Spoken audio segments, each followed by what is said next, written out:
On today's video, I'm going to take you out to my little tent, my little hut, my little sukkah. This sukkah I purposefully built for the festival of Sukkot. This festival of Sukkot is all about going out into nature and enjoying the amazing benefits of connecting to God, connecting to His universe, and connecting to the benefits nature has for us. Let's get out there. Let's do this. Let's get into it. Let's get into the Sukkah, this festival. Very, very enjoyable. Very exciting. Let's get into it.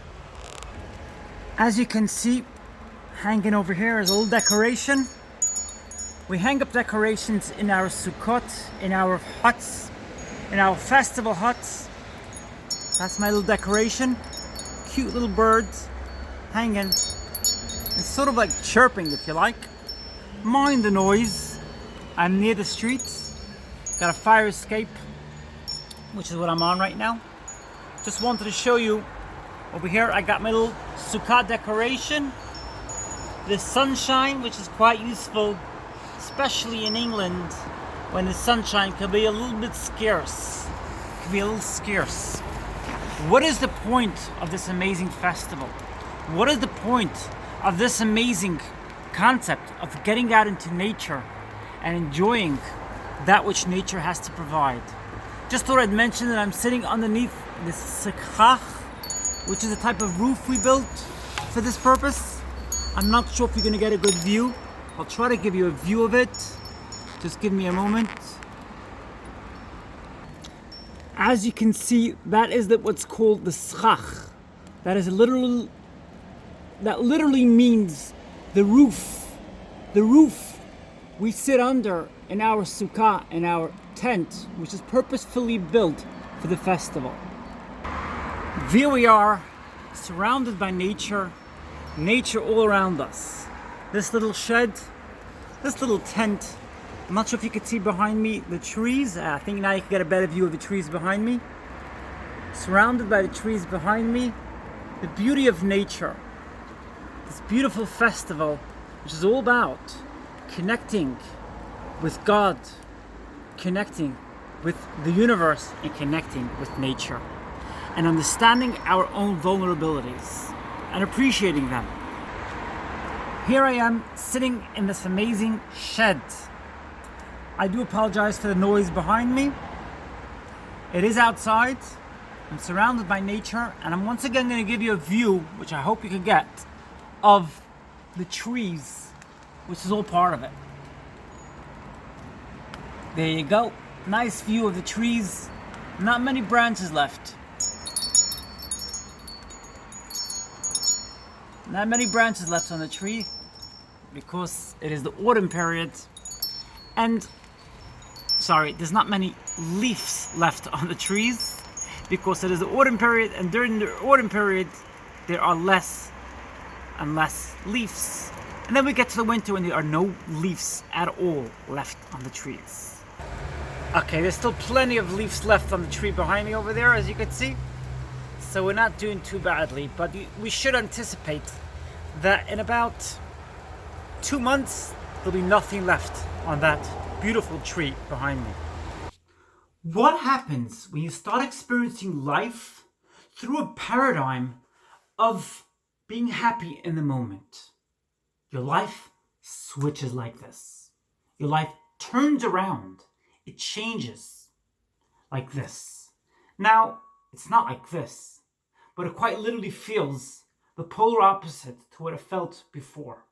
I'm going to give you an example to illustrate what I mean. Just imagine you're planning a vacation with your boyfriend, with your girlfriend. You've been planning this vacation for months. You're excited about it, and you can't wait for that time, for that moment to arrive. You're excited, and you're counting down the days. You're looking forward to it. You even bought yourself one of these counting time down type of clocks which they sell in the stores. You're excited. You're really, really looking forward and anticipating when that day will arrive, when you finally finally get to enjoy that vacation with your boyfriend, with your partner.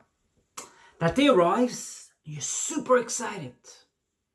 You both get into the car service on the way to the airport. On the way to the airport, it's pouring rain.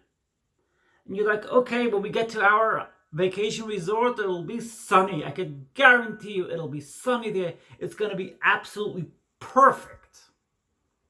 On the way to the airport, the driver who's driving your car service, your taxi, is quite disappointed because that morning he didn't make a lot of business. He's distraught and he has no time for small talk, nor does he have time for you to complain. He ignores you when you complain because he's taking slow in traffic. Traffic happens, so it's taking a little slower. And you're thinking to yourself, I really anticipated this exciting vacation with my boyfriend. I really couldn't wait for it to happen, to go with my partner to this foreign country, wherever it may be.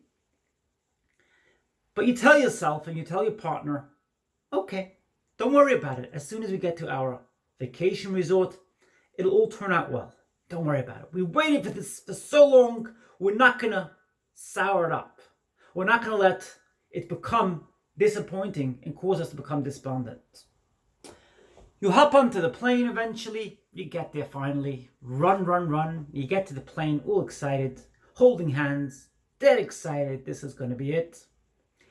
You get onto the plane and the plane ride is uneventful, really exciting. You get to where you're staying on vacation. The sun is shining beautifully. You're really excited about that. And you're really hugging each other, you and your partner, hugging, kissing. You get to your vacation resort. You get to the hotel. And you're like, no, this is not what we expected. We expected to get a seaside view. We wanted to be able to see the waterfront right in front of our eyes. Every morning when we get up, when we were going to get up in the morning, we planned for this. That when we get up in the morning, we're going to see the beautiful sea in front of our eyes. This is not what we expected. And you get very frustrated and you hence go and call the travel agent who arranged your travels.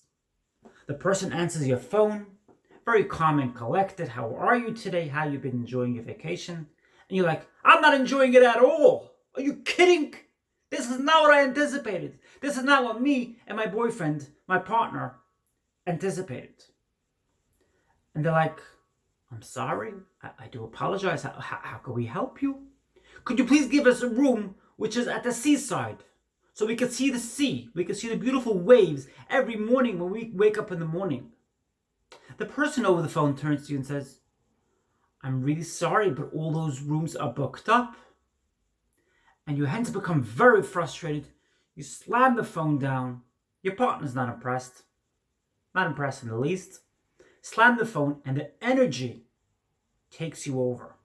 That negative energy spoils your vacation and it's over. What happens as a result?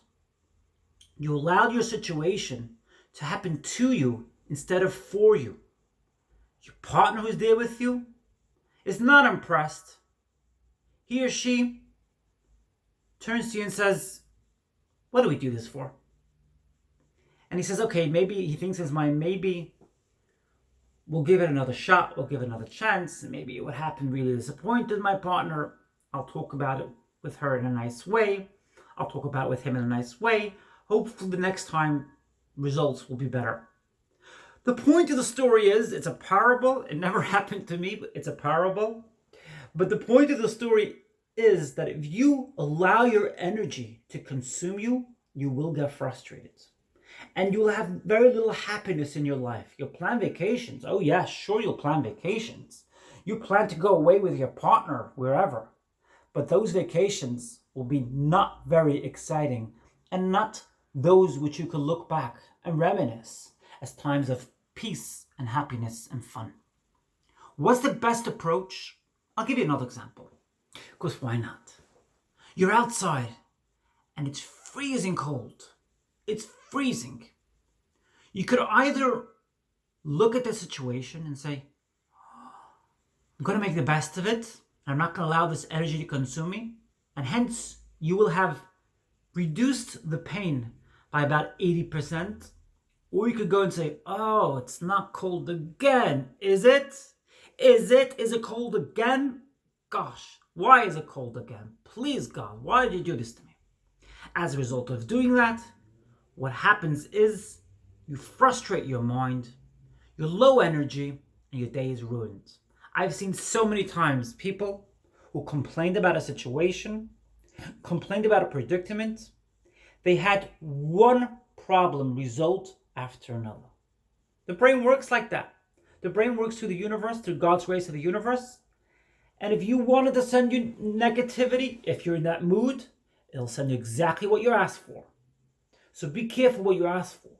Anticipate and be happy in the moment. Yes, be excited about a vacation you're going on with your partner. That's exciting.